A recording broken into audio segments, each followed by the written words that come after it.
జీవితమంటే కల కాదు, అది కవులు రచించే కథ కాదు.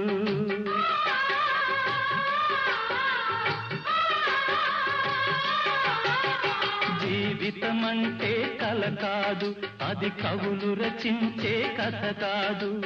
కనుమరుగైనది సిరి కాదు, అది మనదని తలచుట సరికాదు.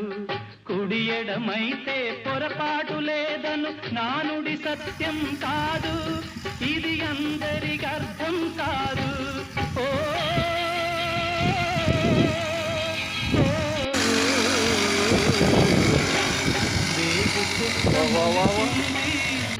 వేకువ పొడ చూపింది, తూరుపు తెల్లవారక ముందే కాలం మాటేసింది, నా కళ్ళను కాటేసింది, కాలం మాటేసింది.